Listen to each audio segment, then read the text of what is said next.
kita dengarkan paparan dari Presiden Republik Indonesia ketiga, Bapak Profesor B.J. Habibie yang direkam oleh Berita 1 TV. Pemirsa, senang sekali saya Cakri Miller hadir kembali menjumpai Anda dalam program khusus Berita 1 TV Super Mentor. Sebuah program yang menghadirkan sejumlah tokoh dari kalangan pemerintahan yang akan membagi pengalaman dan pemikiran mereka yang tentunya dapat menjadi pencerahan bagi kita semua. Dalam 30 menit ke depan, Super Mentor akan menghadirkan Presiden Republik Indonesia ketiga, Baharudin Yusuf Habibie, bersama pemikiran-pemikiran dan pengalaman hidupnya. Dan pemirsa, inilah Super Mentor.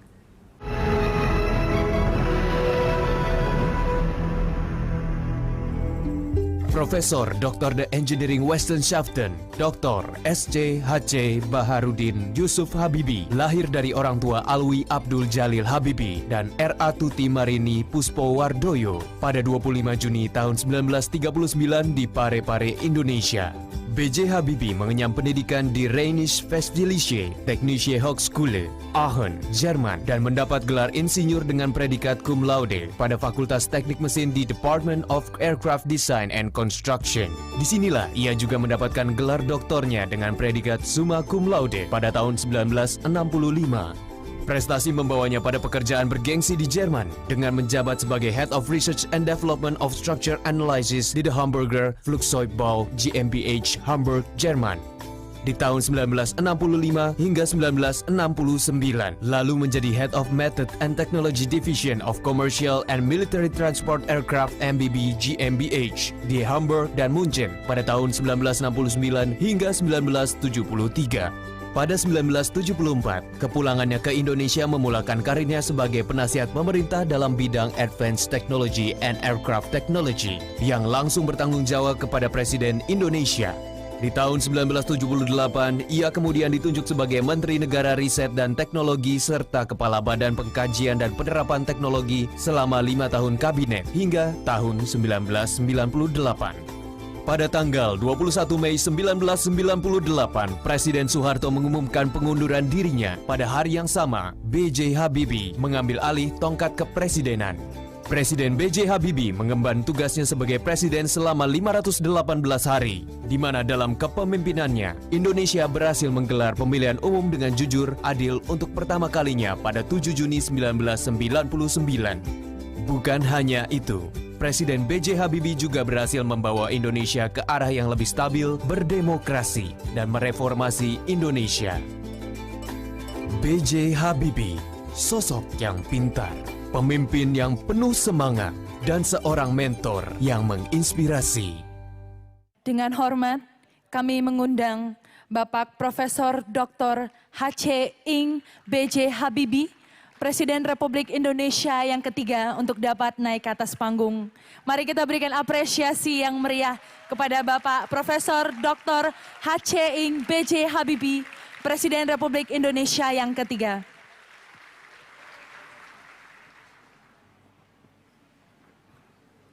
Bismillahirrahmanirrahim. Assalamualaikum warahmatullahi wabarakatuh.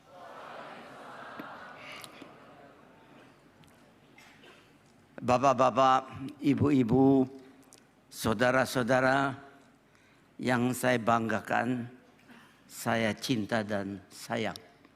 Masa depan tiap bangsa harus mengandalkan pada sumber daya manusia terbarukan. Termasuk Indonesia.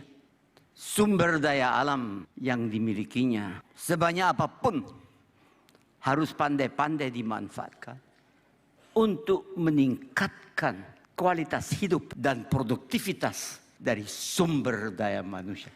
Itu tersirat dalam Undang-Undang Dasar 45 secara langsung maupun tidak langsung. Anda harus dapat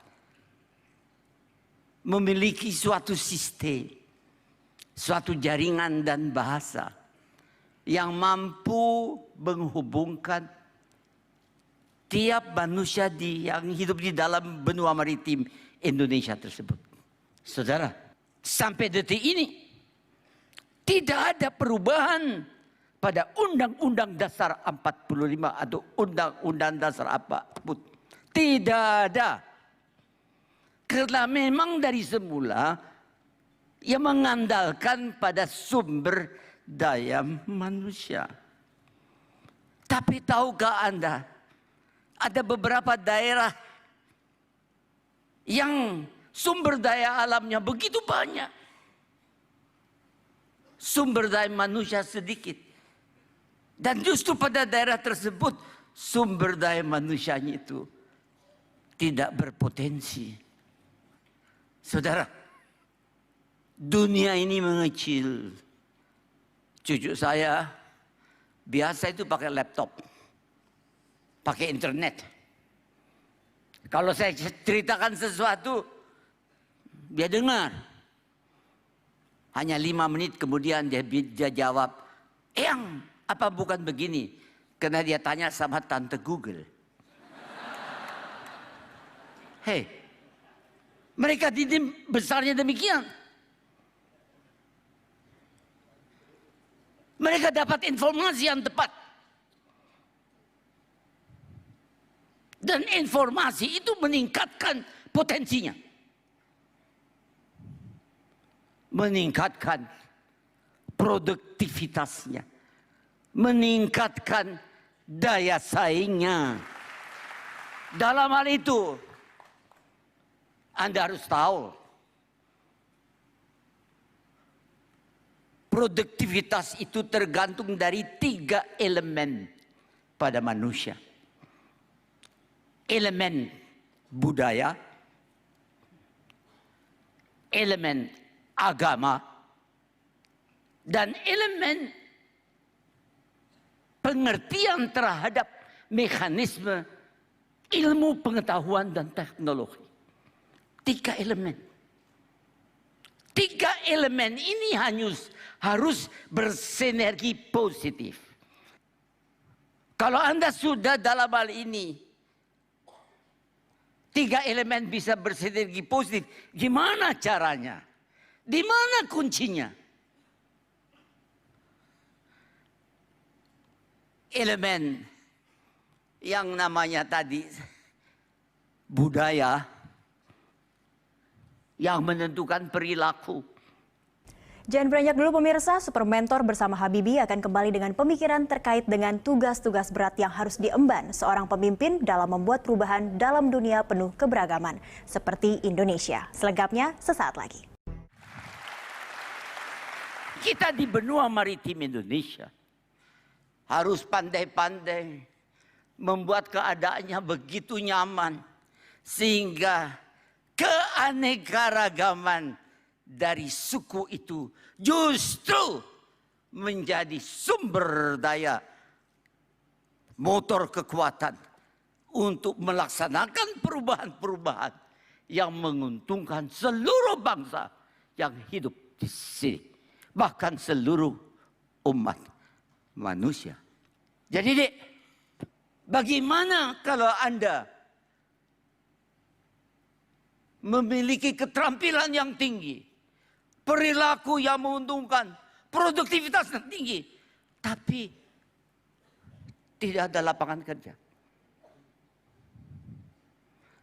Anda tidak bisa membiayai kehidupan Anda sendiri, apalagi titipan-titipan pada Anda kalau Anda udah nikah atau orang tua. Di situ mulai masalah. Karena itu, pemimpin dimanapun Anda berada harus memikirkan yang tadi saya katakan 3. Proses nilai tambah pribadi, jalur pembudayaan, output iman dan takwa berkualitas tinggi. Proses pendidikan, jalur pendidikan, output adalah keterampilan yang tinggi. Dan pemimpin itu harus menyediakan lapangan kerja, jam kerja. Tapi Anda harus berdisiplin.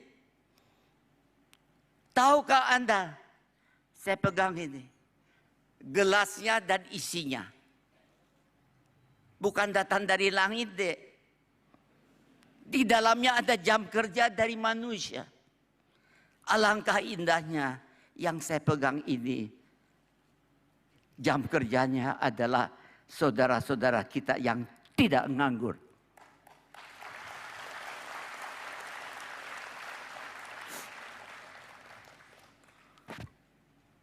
Saya berikan contoh.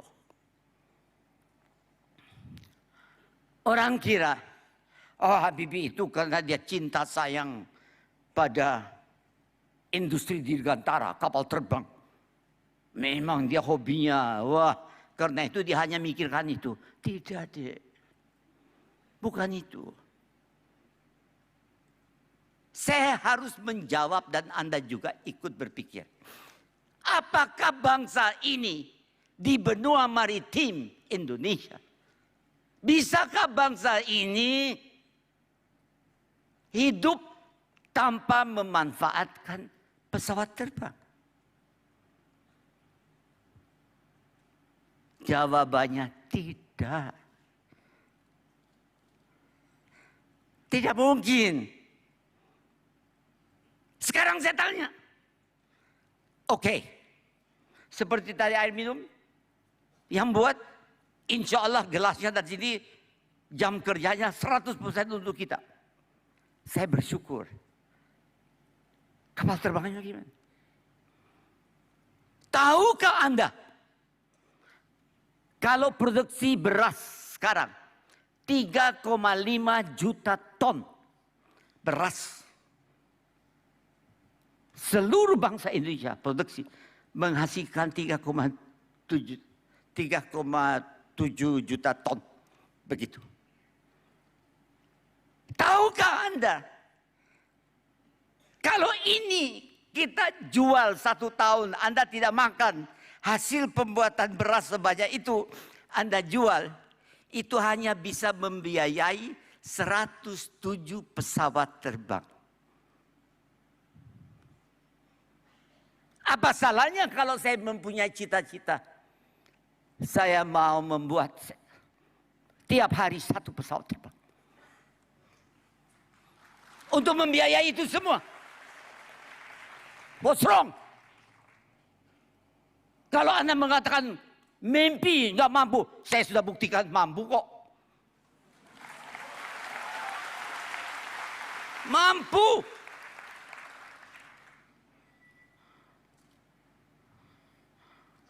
Jadi, itu pun bukan idenya Habibie. No. Idenya dari proklamator bangsa ini. Generasinya. Generasinya itu, waktu memproklamir itu.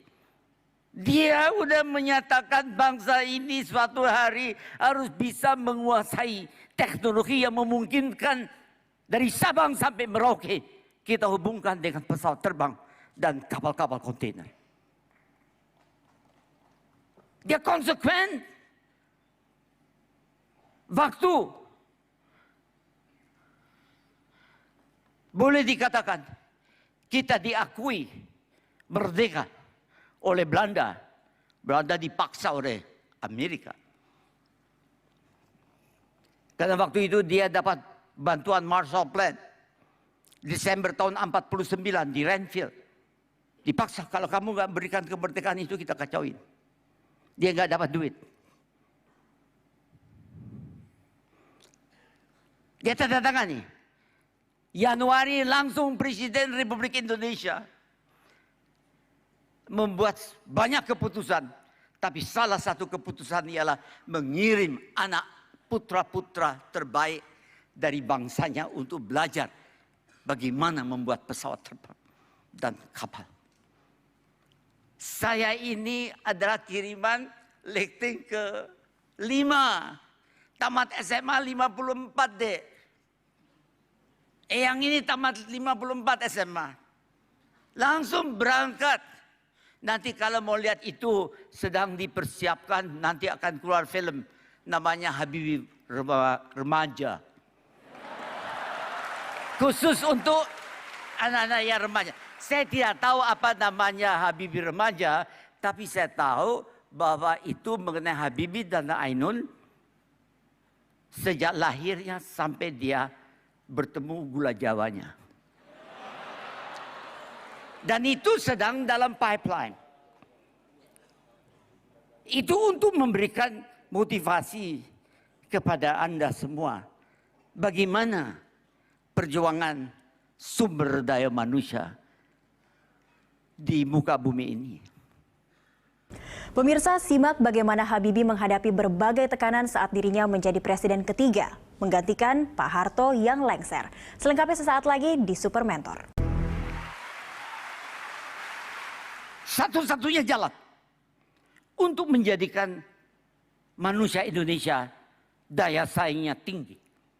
Sasaran kita adalah harus agar supaya tiap rumah tangga di bumi Indonesia ada rumah tangga yang sejahtera dan tentram. Kalau itu terjadi, seluruh bangsa Indonesia akan sejahtera dan tentram. Jangan sekali-kali mengambil kebijaksanaan yang mempersulit keadaan. Dan tadi yang tidak menentu menjadi lebih tidak menentu. Itu high risk, high cost. Jadi dalam hal ini Anda harus pandai-pandai. Tahu dan cepat bahwa kebijaksanaan yang Anda buat itu akan menyelesaikan masalah dan menciutkan permasalahan yang sedang Anda hadapi. Caranya harus Anda lalui bukan saja kuliah atau buku, lalui suatu sistem belajar. Saya cerita sedikit. Waktu penghabisan pada kabinet pembangunan ke-7, itu Habibie tidak ada penggantinya sendiri. Tidak ada wakil. Konyolnya lagi dipilih jadi wapres. Tidak ada. Gila enggak pekerjaannya? Banyak. Ibu Ainun baru dioperasi. Saya dapat surat dari Profesor Ibu Ainun harus banyak res. Saya perlihatkan sama Pak Harto. Dia bilang enggak, kita banyak masalah.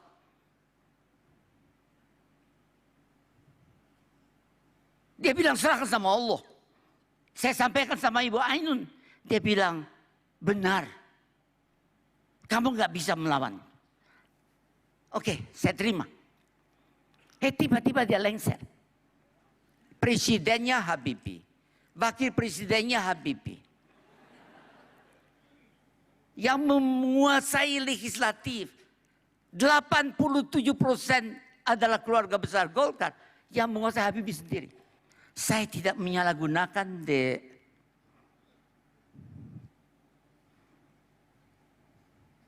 Saya memanfaatkan dengan baik.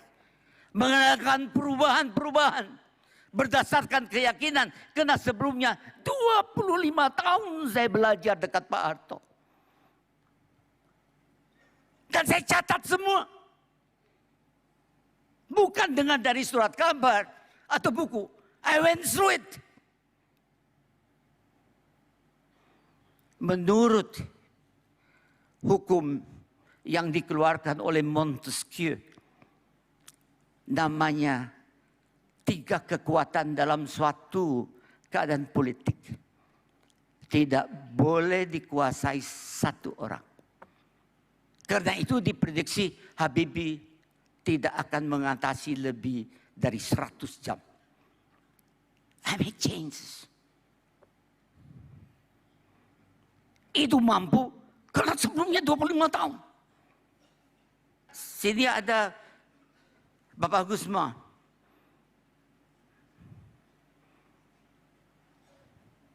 Saya tahu bahwa beliau sejarahnya bagaimana. Saya hanya 2 pegangan. Tim-tim tidak pernah diproklamir oleh bangsa Indonesia sebagai wilayah merdeka. Dia seperti Brunei, seperti Singapura, seperti siapa saja dia bebas. 1. Kedua, kita menggarisbawahi, tidak akan bangsa ini membiarkan satu masyarakat atau bangsa yang lain dijajah oleh siapa saja. Oleh karena itu berdasarkan dua itu saya berani melaksanakannya. Tapi bukan saya yang melaksanakan, saya laksanakan, tentukan sendiri. Setelah itu saya akan sama MPR, kamu tentukan. Saya mau lihat. Jadi saudara-saudara, saya tidak mau berdalam. Karena dalam hal ini saya sampaikan bahwa saya sampai detik ini juga tidak pergi ke tempatnya tim-tim. Saya dapat undangan tapi tidak kena maafkan. Dalam hal ini saya rasa belum sampai waktunya. Dan nanti tidak mau, masih banyak yang belum mengerti. Dan kita membutuhkan waktu. Yang penting Anda hadir di sini. Kemajuan daripada bangsa Indonesia ada bagian dari Anda. Anda adalah saudara kita. Dan kita bersama-sama membangun bersama-sama wilayah ini. Saudara-saudara, saya dikatakan saya harus time out. Ya, time's up.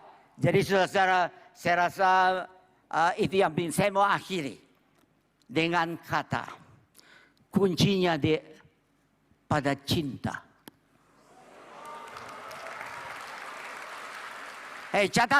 Catat. Kuncinya pada cinta. Cinta pertama, cinta pada sesama manusianya. Kedua, cinta pada karya sesama manusianya. Juga lawannya, tandingannya. Ketiga, cinta pada lingkungan di mana dia hidup. Keempat, cinta pada tugasnya, pekerjaannya. Diselesaikan secara tuntas dan berkualitas tinggi. Berdaya saing tinggi. Dan kelima, keempat cinta itu dibungkus dalam suatu bungkus yang namanya cinta pada Tuhan yang Maha Esa. Saudara, dan di bumi ini banyak distorsi. Melalui internet, pemberitaan, etc. media. Dan manipulasi yang berdampak pada arti cinta itu. Jadi saya minta maaf. Jadi di sini setengah jam saya telah berusaha untuk memberikan sekurang-kurangnya yang Anda harus tahu. Kalau lain kali mau tahu, ya bisa diajak lagi. Terima kasih. Wassalamualaikum warahmatullahi wabarakatuh. Selamat berjuang. Pemirsa, 30 menit sudah kami bersama Anda dalam Super Mentor bersama Presiden Republik Indonesia ketiga Baharudin Yusuf Habibie.